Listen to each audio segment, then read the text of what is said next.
Let's talk about Caleb Williams and the Chicago Bears. Right now, the Chicago Bears are 1-2. This team could easily be 0-3 if it was not for their defense and their special teams in week 1 against the Tennessee Titans. Caleb Williams is struggling right now. But when you have an offensive play caller like Shane Waldron, who is making you throw the football 52 times in a game against the Indianapolis Colts, you're not going to win too many games. That was one of the worst coaching jobs so far this season. And I know we're still early in the season. Shane Waldron can get better moving forward, but we're starting to see why the Seattle Seahawks let him walk out the door. Defensively, they're going to be good. They're going to be a top defense in the NFL. They're going to be in a lot of games because of that. I'll get more into the defense later in the video. This part of the video is more so about Caleb Williams and the offense as a whole. When your quarterback is struggling immensely, and he is a rookie, it would make sense to try to go out there and run the football, even when the run game is not working. Just make the team respect the run. The Indianapolis Colts, entering week 3, had one of the worst rushing defenses in the NFL. They allowed the most rushing yards within 2 games in the NFL up to that point. DeAndre Swift only had 13 carries. Johnson only had 8 carries. Khalil Herbert only had 4 carries. And it's the same basic runs that Shane Waldron was running with the Seattle Seahawks. The league has caught on to it. It's no toss plays. It's no stretch plays. It's no outside zone. Everything is up the middle over and over again. And they continue to run behind Nate Davis. Nate Davis at this point is just stealing money from the Chicago Bears. He was a very good player with the Tennessee Titans, a very good interior offensive lineman. He can't block the sun with sunglasses right now. That is how terrible he is on the offensive line. Darnell Wright looks like a bust right now. This is only year number 2. I think that he can turn things around. He was terrible against the Houston Texans. Yesterday, he couldn't block either. And I understand Caleb Williams is late on throws. He's late seeing the defense. I understand that. He is a rookie at the end of the day. The expectations for him were just ridiculous coming out of college. Comparing him to Patrick Mahomes and all the other greats and to Andrew Luck and to John Elway, that was uncalled for. But I understand why the media did it. And I still do believe that he will be a franchise quarterback moving forward. I'm not going to jump off that hill just yet. I think that Caleb Williams will be amazing. But they have to get the play calling right. And if this offensive line is going to be terrible like how they're playing right now, they're going to get this kid killed. Shane Waldron did not even attempt to run the football in the second half. It was just a bunch of screen plays over and over again. And stop running the same bubble screen with Rome Odunze and DJ Moore on the right side. The Indianapolis Colts were all over it. I just don't understand. We're 3 weeks into this season, and yet you're calling the same plays and you're having the same problems week in and week out. That's on the offensive coordinator. That's not on Caleb Williams. You know that you have an offensive line that can't block. You know that you don't have an efficient run game and you can't run the football. So you're not even trying to go out there and just even make adjustments to take pressure off of Caleb Williams at all. Look at what happened against the Houston Texans. Pressure in his face the entire game. Running the same plays deep down the field. Why are you running plays 15 to 20 yards down the field? Have Caleb Williams get the football out quicker. And when they did do that, he led them down the field and they got touchdowns off those drives to Rome Odunze.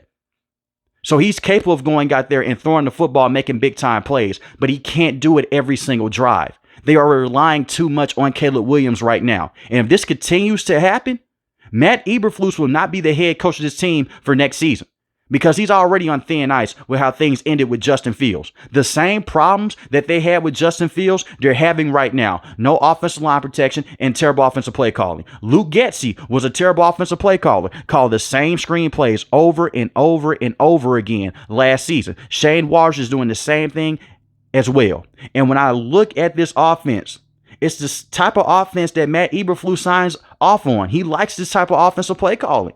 Now, as a defensive coach, Matt Eberflus has been phenomenal. He has been going out there and getting things right. Their defense has been very good. I have to give him credit for that. You have Tyreek Stevenson, who's flying all over the place. You have Jalen Johnson, who's also a very good cornerback as well. Montez Sweat, Darrell Taylor. They're getting to the quarterback. They're stopping the run with Tremaine Edmonds, as well at the linebacker spot with TJ Edwards. The defense is fine. I'm not worried about the defense long term. They will be okay.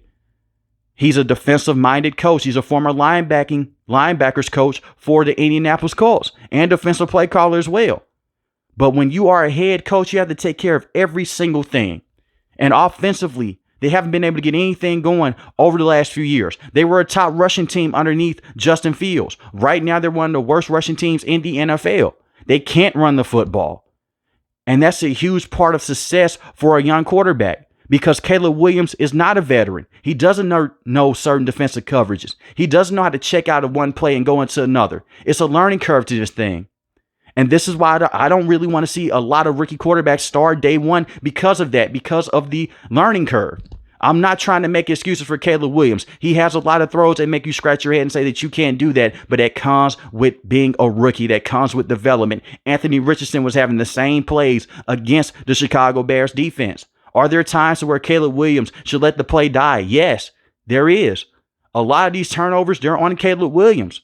But what do you expect for a quarterback to do when the offensive line is terrible, when they don't have a run game? They're depending on him to get them over the hump. And this is on the front office as well. They went out there and they acquired Keenan Allen. They went out there and they drafted Roma Dunze instead of trying to go out there and put more pieces into the offensive line. When will the Chicago Bears learn that, hey, you can have as many weapons on the outside, you can have a very good quarterback, but if you do not have the offensive line to protect them, none of this stuff matters. If you can't win up front, you can't get a push up front, and you can't win in the trenches, you're not going to win many football games. The only reason that they have the one win on the season is because their defense was so amazing against the Tennessee Titans. Another young quarterback in Will Levis made a lot of mistakes in that game. They got a pick six. They got a block punt in that game as well. And Caleb Williams led them into field goal range. That was it. Offensive coaching didn't win them that game. The expectations right now with Caleb Williams are a bit insane. And there are a lot of plays. I'm really just trying to be fair here to Shane Waldron and to Caleb Williams. But this is more so on Shane Waldron and Caleb Williams. Shane Waldron has called plays in the NFL before. He's a former offensive play caller for the Seattle Seahawks. And he did the same thing there then. He relied too much on Geno Smith. It's okay to let the quarterback go out there and throw the football 30 times in the game, but try to get the run game going. Because now teams, they don't fear the run game of the Chicago Bears. Now they're going to put an extra defensive back on the field, which is going to make things worse for Caleb Williams moving forward. It's the same song and dance to this franchise over and over and over again.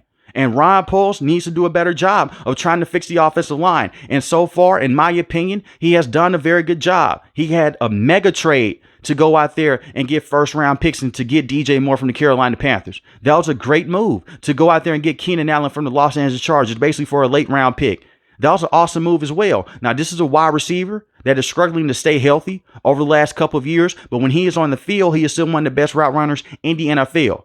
But he hasn't done anything to fix the offensive line besides bringing in Nate Davis and bringing in Darnell Wright, who is still a young tackle in the NFL.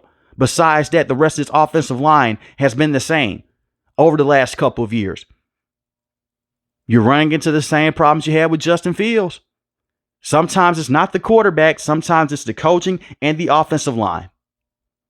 I think Caleb Williams will be okay long term, but if this season continues to head into this direction, they're going to fire Matt Eberflus after this season, and they're going to go in a brand new direction because this is your second coordinator now that cannot call plays to your players' strengths at all.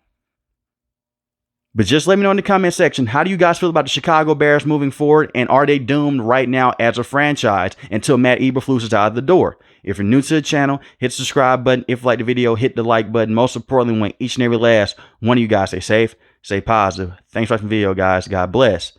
Peace.